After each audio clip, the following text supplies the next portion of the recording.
just can't. I just can't. Everything is just fucking goddamn fucking up right now, man. I can't move because the thing, my thing's not reloaded. The guy jumps over the fucking king. I can't fucking move. I'm fucking getting fucking. Yeah, I bet you've been through a moment like this in your life at least once. Or at the very least, have had this much level of anger inside you before. Hi, I'm Lazy McUploadster. Back after a month of sitting my ass on nothing but simple children-targeted video games and a lot of music because YouTube has been very bland for a while. Speaking of music, you like the new music in the background? I thought adding music would make the video a little more interesting, but at the same time I tried finding something that didn't make me feel like any other regular commentary channel, but it's been much of a struggle. So please bear with me on this. Now let's get on with the main point. You ever hate something so much you want to just swear at it or throw something across the room? Anger comes in different forms and sizes, and the more I thought about it recently, the more it interested me about how it seems to work. The main focus here isn't just my opinions, but also facts as well. So let me get out of the way my original thoughts on it before I took a closer look at it. I view anger as a strong emotion that can come all of a sudden based on different things for different people. Maybe you don't like hearing certain words, like being told to calm down or hearing something in a tone you don't like. Or maybe you get angry because you find a situation unfair. Losing a reasonable argument, getting bad luck one day while everyone else seems to get it better, not knowing an answer that you should know easily. Or maybe you're impatient with time, having to wait a week to retake a quiz just to correct a few answers to get an A. All these things I've seen from other people, or from pop culture like shows and movies. And people always seem to make anger sound like a bad thing. But I don't really see that. I feel anger is a good thing for some different reasons. Those moments in life where you have so much anger built up inside of you can be bad if you hold it in, and you have to let it out somehow. It's like putting too much pressure on a pipe. It'll burst and negatively affect itself if it doesn't release it at some point. Now sometimes you swear to yourself, and in other situations you swear out loud to get it out more freely. Other times you might feel like resorting to much stronger words or even racial slurs, and that might be a sign that you're going through a great amount of anger that, when saying said words, helps to reach that level of anger in order to balance it out and help you return to a more passive state again. The stronger the word, the angrier you might be. And I'll say this, if you're gonna flip out like that and feel it's out of your control at that point, just make sure you're somewhere where you won't be restricted to do that, like near your parents, or even better, anyone in general. Stay the fuck away from anyone, or it's going to be awkward as shit. And that's verbal anger. You also have physical anger, where you get so mad you want to bash a table, or dropkick someone, or punch your Rias Grammari Dami Makura body pillow. Don't ask me how I know that word, I 100% did a quick Google search, and I do not contribute myself with the interest of sexy females on polyester material. Also, what the fuck is a high school DxD? That sounds like a porno. Getting physically angry is a little harder to deal with, as all that anger goes into your fists and feet that are demanding blood. So just punch several times your Rias Grammari body pillow. You see that? What is this Dami Makuro you speak of? Is that French? And those are my brief opinions on how I view anger. A bit of some deep thought into it that would make sense. But this was all before I took a little deeper exploration in anger more recently and started wondering how anger really works in some people. Looking at a few sites, I found a lot more to it than I imagined. So how about I give you a lecture about what I found for the rest of this video. Take this as an alternative to looking it up yourself and having to read boring text for about 3 minutes worth your time.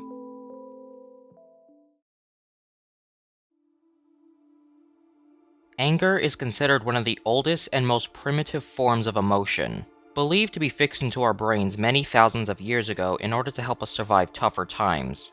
Our resources, our shelter, our potential mates, they were scarce.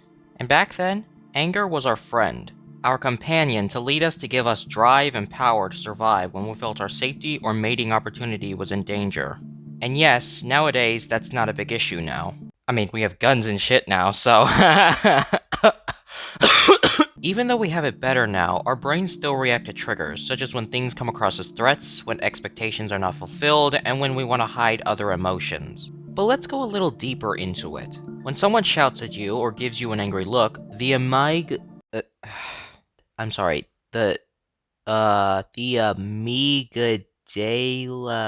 too stupid for this shit. Amygdala. The amygdala in your brain gets triggered, releasing adrenaline and testosterone that prepares the body for physical aggression. Along with that, the prefrontal cortex is also triggered in order to ensure you don't react irrationally to the situation handed to you. Have you ever been told to count to 10 when you get angry?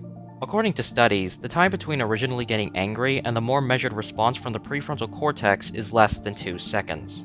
Allowing time for the prefrontal cortex to take action helps ensure better decision-making and more logical reasoning. Anger is also widely accepted to be differently felt in men and women. Women more likely feel anger slowly build up, which takes time to diffuse. Men are more likely to have it come all at once that quickly eases afterwards. This idea is thought to be because men have a larger amygdala than women, and is why a man is statistically more likely to be aggressive than a woman. But studies have also shown that it's not just gender that plays a role in anger, but genetics as well. Specifically, it's been shown that mutations in the DARPP32, a gene critically involved in mostly behavior responses to certain stimuli, also affects anger levels. Anger isn't just one thing. There's at least 8 types of anger, and I'll explain each one briefly. Passive-aggressive. One of the most annoying types of anger to see from people.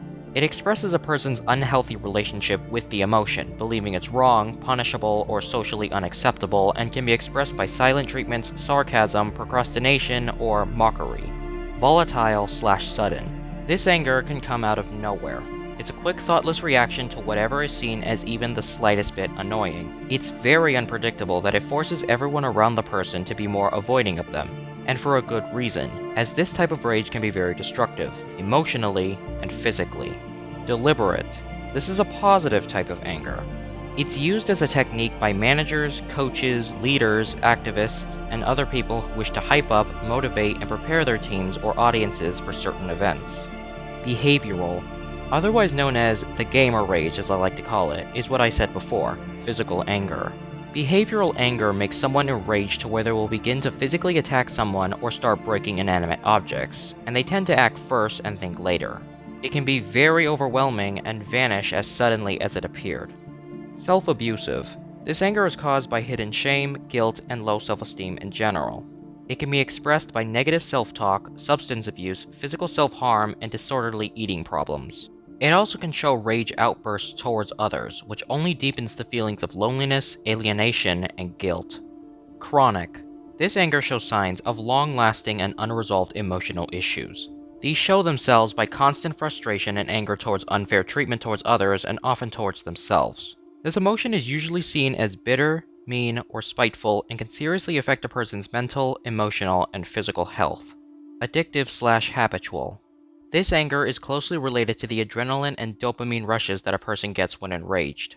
It's a sort of natural high that can become emotionally and physically addictive, and the powerful stance over others also influences the need to repeat this form of emotion. And lastly, moral/judgmental.